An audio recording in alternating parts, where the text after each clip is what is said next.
नमस्कार, good morning all of you.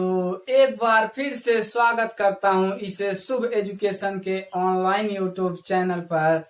और आज हम जानेंगे कि बेस्ड अपॉन एंगल पर जो हमारे त्रिभुज बनते हैं, कौन कौन से त्रिभुज होते हैं। तो पहला होता है उसमें न्यून कोण, दूसरा होता है समकोण त्रिभुज त्रिभुज, तीसरा होता है अधिक कोण त्रिभुज।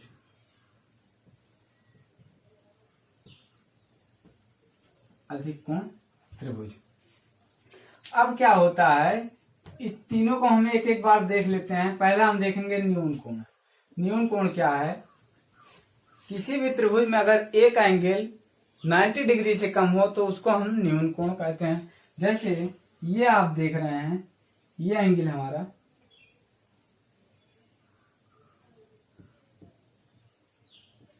ये एंगल हमारा 90 डिग्री से कम है तो एक न्यून कोण त्रिभुज है। हम इसको कह सकते हैं एक न्यून कोण त्रिभुज।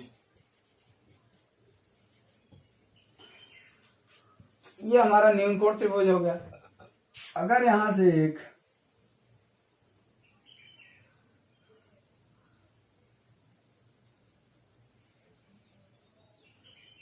डी बिंदु से कोई लंब डालें तो ये दोनों भुजा बराबर होगी। अगर ये ए हो, ये बी हो, ये सी हो तो यहां से हम कह सकते हैं, अगर इतना हम यक्स मान लें, इतना हम यक्स मान लें तो ये कितना होगा? ए माइनस यक्स। अच्छा, ये एडी इसकी ऊंचाई हो गई यच। तो अगर हम यहां से यच की वैल्यू निकालें तो यच बराबर हो जाएगा सी स्क्वायर माइनस एक्स स्क्वायर। फिर यहां से अगर यच स्क्वायर की वैल्यू निकालें तो एच स्क्वायर बराबर हो जाएगा बी स्क्वायर माइनस ए माइनस एक्स का वर्ग। अब यहाँ एच स्क्वायर इतना है, एच स्क्वायर इतना है, तो हम इसको लिख सकते हैं c square minus x square बराबर b square minus a square plus b a square plus x square minus 2ax। इसको जब हम खोलेंगे तो एक्स स्क्वायर बराबर हो जाएगा b square minus a square plus x square plus 2ax। यहां से सॉरी, ये हो जाएगा माइनस, यहां ठीक है, एक्स स्क्वायर से कैंसिल, ए को इधर लाएंगे तो ये हो जाएगा सी स्क्वायर प्लस ए स्क्वायर बराबर बी स्क्वायर प्लस 2ax। अब सी स्क्वायर प्लस ए स्क्वायर से अगर हम बी का वर्ग करके इसमें 2ax जोड़ रहे हैं तो इन दोनों भुजाओं के वर्गों के बराबर आ रहा है। दोनों भुजाओं के वर्गों के बराबर आ रहा है तो हम यहां से ये कह सकते हैं कि सी स्क्वायर प्लस, यहां से हम ये निष्कर्ष निकाल सकते हैं कि सी स्क्वायर छोटा होगा ए स्क्वायर प्लस बी स्क्वायर से, छोटा होगा, सी सबसे बड़ी भुजा है। तो हम ये कह सकते हैं अगर ये कंडीशन होगी तो ये हमारा न्यून कोण त्रिभुज हो जाएगा। तो ये हमारा न्यून कोण त्रिभुज हो जाएगा। चलिए हम एक चीज और जान लेते हैं कि अगर हमको किसी भी त्रिभुज की तीनों भुजाएं दी हो तो हम वो कैसे जानेंगे कौन सा त्रिभुज बन रहा है, कौन सा त्रिभुज बनेगा। तो चलिए देख लेते हैं। अगर हमको किसी भी त्रिभुज की तीनों भुजा दी हो तो हम देखेंगे जो सबसे बड़ी भुजा है सी स्क्वायर, अगर ए स्क्वायर प्लस बी स्क्वायर से छोटी है तो यहां पर ये हमारा न्यून कोण बनेगा। ठीक, अगर सी स्क्वायर बराबर ए स्क्वायर प्लस बी स्क्वायर होगा तो यहां से हमारा समकोण बनेगा। अगर सी स्क्वायर ही बड़ा होगा ए स्क्वायर प्लस बी स्क्वायर से तो आप जानते हैं यहां अधिक कोण त्रिभुज बनेगा। ये हो गया बेसिकली। इस पर भी सवाल बनते हैं। जैसे हमको कोई भुजा दे दे 3 4 5, 3 4 5, कोई भुजा दे दे 3 4 5। अब हम क्या करेंगे, हम पहले चेक करेंगे कौन सा त्रिभुज बन रहा है 3 5 4 से। तो हम करेंगे सी 5 का वर्ग 25, 4 का वर्ग 16, 3 का वर्ग 9, 3 4 5। तो देखिए 3 का वर्ग प्लस 4 का वर्ग बराबर 5 का वर्ग, तो ये हो जाएगा 3 त्रिका 9 प्लस 16 बराबर 25। यानी ये हमारा कोई समकोण त्रिभुज हो गया।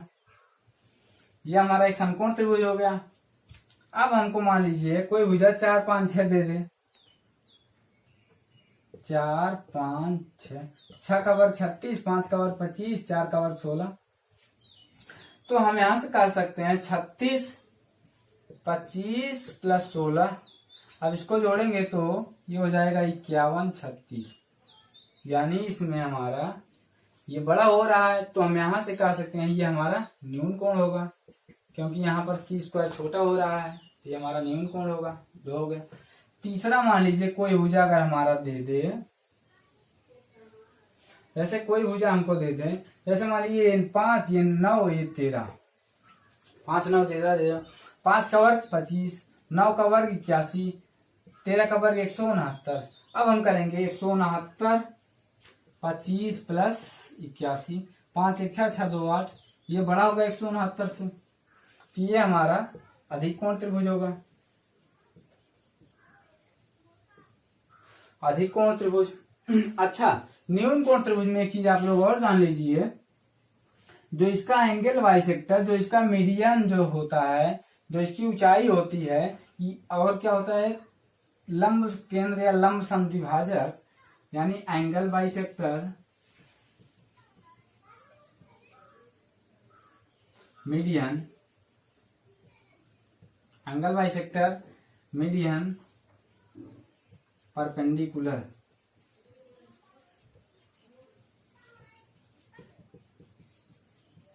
परपेंडिकुलर बाइसेक्टर, और इसकी हाइट, ये सभी त्रिभुज के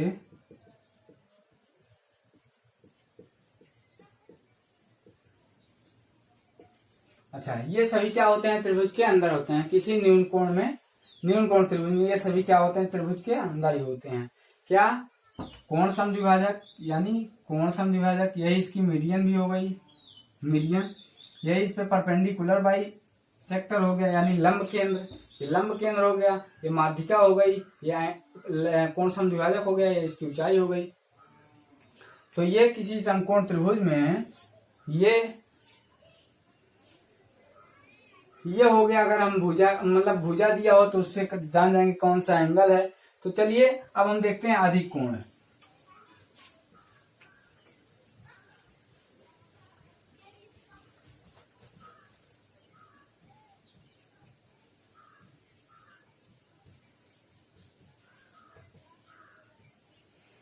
अधिक कोण त्रिभुज, अगर यदि किसी भी त्रिभुज में एक कोण 90 डिग्री से ज्यादा हो, मतलब अधिक हो, तो वो उसके द्वारा जो त्रिभुज बनेगा उसी को हम कहते हैं अधिक कोण त्रिभुज। किसी भी त्रिभुज में यदि एक एंगल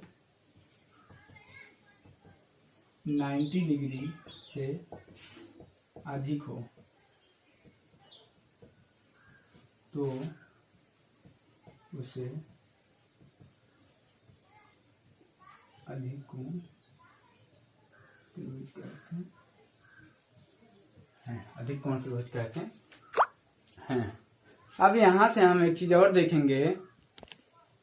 चलिए देखते हैं इसका कंडीशन क्या था। c² बड़ा होगा a² प्लस b² से। मान लीजिए एक अधिक कोण त्रिभुज है,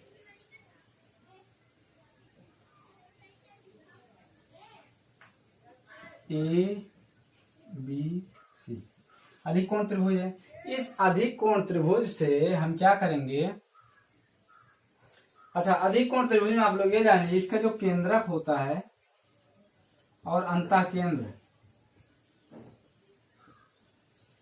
ये त्रिभुज के अंदर ही होते हैं।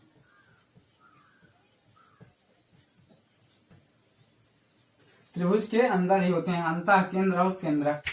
अब परिकेंद्र कहाँ होता है? परिकेंद्र सबसे बड़ी भुजा के सामने होता है, सबसे बड़ी भुजा के पास होता है। और लंब केंद्र कहाँ होता है? लंब केंद्र सबसे बड़ी एंगल के पास होता है। चलिए देख लेते हैं। अगर हम यहां से अगर हम करें तो हम क्या देखेंगे कि या यहां से करें। सबसे पहले आप देख लीजिए, अगर यहां से एक लंब डालें, यहां से लंब डालें और यहां से भी लंब डालें,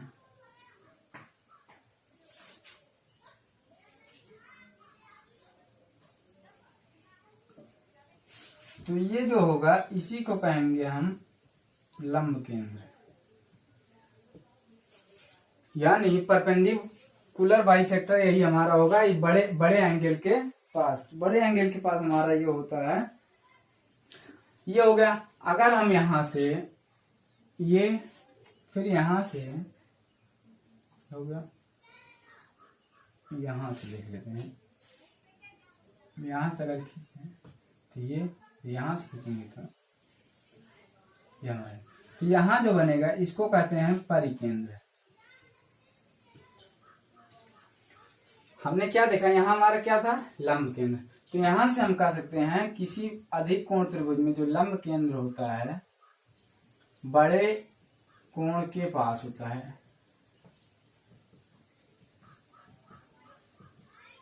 बड़े कोण के पास होता है। और जो परिकेंद्र होता है, परिकेंद्र क्या होता है, बड़ी भुजा के पास होता है।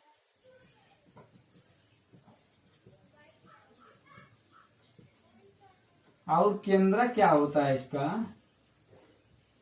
केंद्रक और अंतः केंद्र, ये दोनों त्रिभुज के अंदर ही होते हैं। चलिए।